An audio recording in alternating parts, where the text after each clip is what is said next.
আমার হৃদয় একটা আয়না, এই আয়নায় তোমার মুখটি ছাড়া কিছুই দেখা যায় না। টিকটক করে পুরো ফাড়াইলাম রে। चोर बहन का लड़ा है।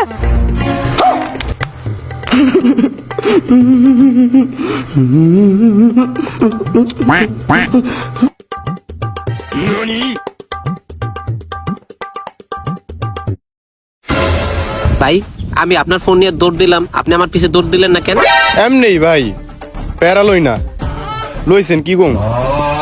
প্যারানের না মানি, এইটা তো দেখা যাইতেছে আইফোন। এরকম একটা আইফোন কিনতে হলে আমার তো দুইটা কিডনি বিক্রি করতে হবে মিয়া। আপনি আমার পিছে দৌড় দিলেন না কেন? আপনার আইফোন নিলেন না কেন মিয়া? এই মিয়া, আপনি আইফোন নিবেন না মানে আপনার আইফোন নিতে হইবে। ওই ভাই এদিকে আহেন, আমার একটা কথা ছিল। কি কথা ভাই? ভাই এই যে আইফোনটা না, এই আইফোনটা আমি এই লোকের কাছ থেকে নিয়ে আমি দৌড় মারছি। হে আমার পিছে দৌড় দিয়ে যে আমার হে ধরবে না, হে আমারে ধরে নাই।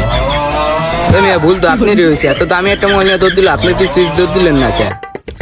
ভাই আমার আইলসামি লাগে, প্যারা নাই কোনো। আইসামি লাগে মানে? আপনি সমস্ত চোর জাতিকে অপমান করছেন। আপনার নামে দিমু মামলা মিয়া। আমি ফোনটা নিয়ে দৌড় মারছি, সে ফোনটা আবার নিবে। এইটা আইসামির কি? ভাই আমার যুক্তি ঠিক আছে কিনা আপনি বলুন। সে তার ফোনটা তো নেয় নাই, সে আমার কি করবে? সে আমার পুলিশের কাছে দিবে। পুলিশ কি করবে? পুলিশ আমার পিটাইবে, মারবে, আবার আমার ফ্যামিলি আমার ছাড়াই নিয়ে আইবে। কিন্তু ভাই সে কিচ্ছু করে নাই। এটা কোনো কথা ভাই? কোন এ মিয়া ভুল তো আপনারই হয়েছে। আপনি মিয়া চোরটা না ধরে গিয়ে আমাকে এলাকার মান সম্মান ডুবাই দিয়েছেন। সে তার এই ফোন না নিয়ে আমারে করছে অপমান। এই ফোন তার নিতেই হইব। কথা কি বুঝছেন? এই ফোন আপনি নিতে হইবে মিয়া। আপনি নিবেন না মানে? না ভাই না। এই ফোন নেন না। এই মিয়া, এ মিয়া, নিবেন না আপনি মানে? এত বেশি কথা বলেন। এই হলো না মার। ও বাবা, বাবা গো, ওরা কি আমায় মার্ডার করতে চেয়েছিল?